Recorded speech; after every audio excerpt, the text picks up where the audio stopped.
Noong dekada 90 ay naganap ang isang krimen sa bayan ng Kalawan sa Laguna. 2 estudyante ng UPLB ang walang awang pinatay at ang itinuturong suspect ay isang mayor. Sino ang mayor na ito at bakit niya pinatay ang 2 UPLB students? Welcome to Tagalog Story Files. Kung ikaw ay mahilig sa mga kwentong krimen, ay huwag kalimutang mag-subscribe. Huwag din kalimutang i-on ang notification bell para maging updated ka sa mga susunod naming videos. Ang lugar ng Kalawan, Laguna ay isang tahimik at masayang lugar. Ito ay dinadayo ng mga turista dahil sa mga tourist spot na nakaloob dito tulad ng mga bukal at bundok. Ngunit ang tahimik na lugar na ito ay nabulabog dahil sa isang krimen na naganap noong June 29, 1993. 2 bangkay ang natagpuan sa magkahiwalay na lugar ng Kalawan, Laguna. Ang bangkay ay isang babae at isang lalaki at parehas na estudyante ng University of the Philippines, Los Baños, Laguna. Sila ay kinilalang sina Eileen Sarmenta at Alan Gomez. Sila ay parehas na 4th-year students sa College of Agriculture sa UPLB.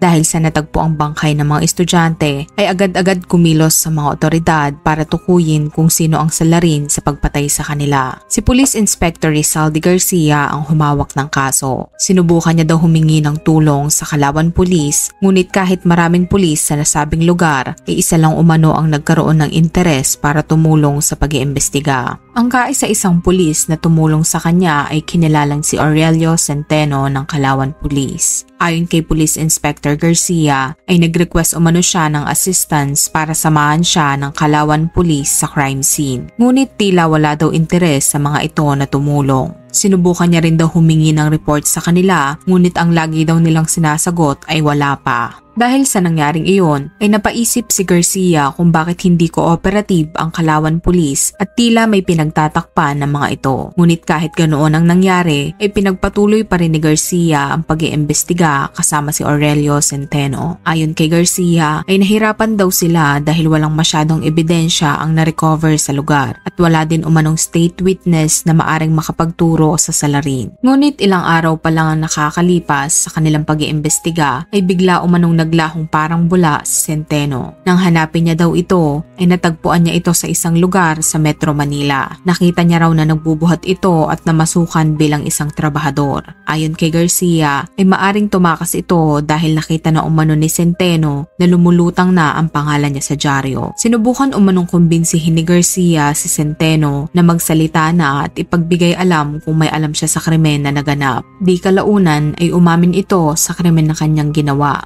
Bukod sa kanya ay may idinawit pa siyang 7 pangalan. Halos lahat sa mga pangalan na nabanggit niya ay kapwa mga pulis sa Kalawan, Laguna. Ang ilan sa mga pangalan na nabanggit niya ay sina Zoilo Ama, Luis Corcolon, Rogelio Corcolon, Pepito Kawit, Baldwin Breon at maging ang Deputy Chief ng Kalawan, Laguna na si George Meljaldea. Idinawit din ni Centeno ang Kalawan Mayor na si Antonio Sanchez na siya namang ikinagulat ng lahat. Ayon kay Garcia ay walang takot ang mga nabanggit na kapulisan na gumawa ng krimen sa mismong bayan ng Kalawan dahil kayang-kaya umano nila itong lusutan. Dahil doon nakabase ang mga pulis na iyon at maging ang Chief of Police na kasabwat din umano sa krimen. Matapos ang pag-amin ni Centeno, ay inimbitahan umano nila Garcia si Mayor Sanchez sa Canlubang, Laguna para doon interviewin. Pumayag naman umano ito at pumunta sa paanyaya ng Canlubang Police. Kasama ni Police Inspector Garcia ay naandun din si Colonel Versosa upang saksihan ang pagkwestiyon kay Mayor Sanchez. Matapos questionin si Mayor Sanchez ay inannounce ni Colonel Versosa na arestuhin ito.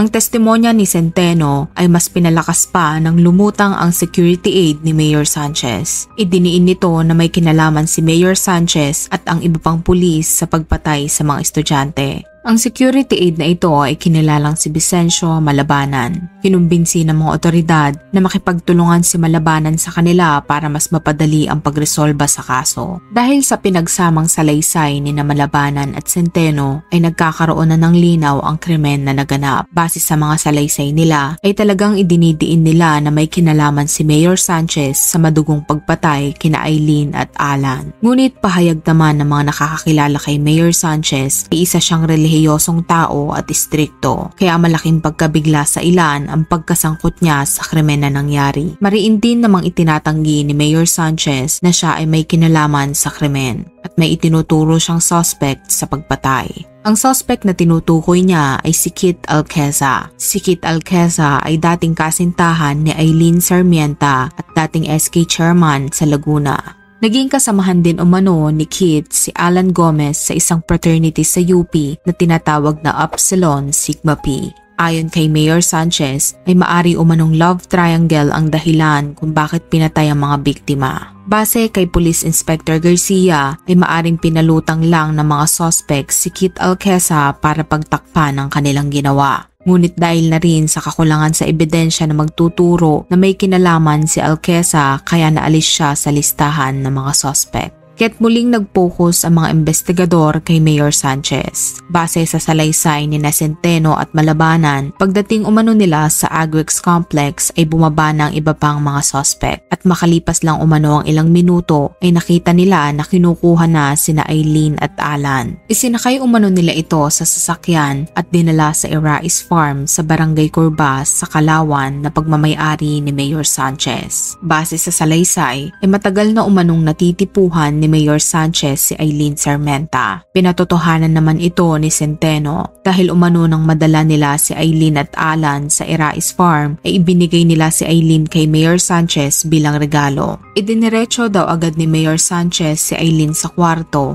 at doon na umano walang awang pinagsamantalahan ang dalaga, habang si Alan naman ay pinagbubugbog ng mga tauhan ni Mayor. Matapos daw pagsamantalahan ni Mayor si Eileen ay ipinaubayan na niya ito sa kanyang mga tauhan. Inutos din umano ni Mayor na patayin na si Alan. Kaya't binaril ito ng mga tauhan ni Mayor ng 2 beses, isa sa likod at isa sa sentido. Matapos itong barilin ay itinapon nila ang katawan nito sa tambakan sa Barangay Imok. Samantalang si Eileen naman ay dinala ng mga suspect sa Sitio Paputok at halinhinan nila itong hinalay. Matapos yun, ibinaril din nila ito na naging sanhi ng kanyang pagkamatay. Kinabukasan, June 29, 1993, bandang 8 AM ay natagpuan ang magkahiwalay na bangkay ng mga biktima. Ang katawan ni Eileen ay nakita sa loob ng van sa Sitio Paputok, samantalang ang katawan naman ni Alan ay natagpuan sa tambakan sa Imok. Base sa investigasyon ay plano din umano sanang ilibing ng mga suspect ang mga katawan ng biktima para walang ebidensya.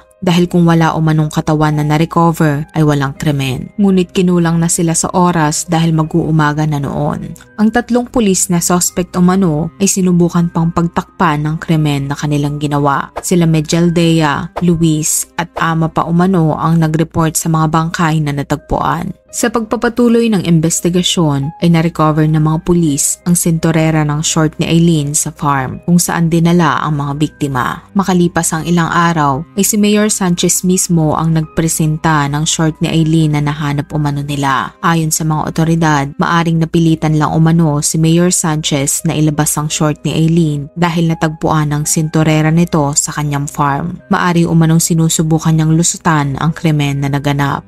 Ang paglilitis sa kaso laban sa 7 suspect ay tumagal ng 16 na buwan. At noong March 11, 1995 ay hinatulan ng 7 counts of life imprisonment ang 7 akusado. Pinagbabayad din sila ng 17 million kada isa sa pamilya ng biktima. Matapos silang mahatulan ay dinala sila sa Muntinlupa. Nang interviewin naman ng anak ni Mayor Sanchez na si Vice Mayor Alan Sanchez ay para umano sa kanila ay inosente ang kanilang ama. Hindi umano kayang gawin ng ama nila ang ibinibintang sa kanya. Matapos ang 18 taon, matapos silang mahatulan ng guilty, ay nagpaunlak muli ng interview si Mayor Sanchez. Ayon sa ulat, ay ibang-iba na ang itsura ng dating mayor. May sakit na din itong high blood at madalas daw siyang sumpungin. Hanggang ngayon, ay tinatanggi niya pa rin na may kinalaman siya sa pagpatay sa 2 biktima. Ayon sa kanya, ay kahit pamamatay ang lahat ng kanyang mga kaanak kung siya ay nagsisinungaling. Dagdag pa niya na nung araw daw na mangyari ang krimen ay nandun siya sa kanilang bahay. Bukod sa pagtanggi na may kinalaman siya sa krimen, ipinasinungalingan din niya na may kaugnayan siya sa mga biktima. Ayon sa kanya ay hindi niya kilala sina Sarmienta at Gomez. Maari daw na politika ang dahilan kung bakit siya idinidiin sa kaso dahil may plano daw siyang kumandidato bilang gobernador sa Laguna.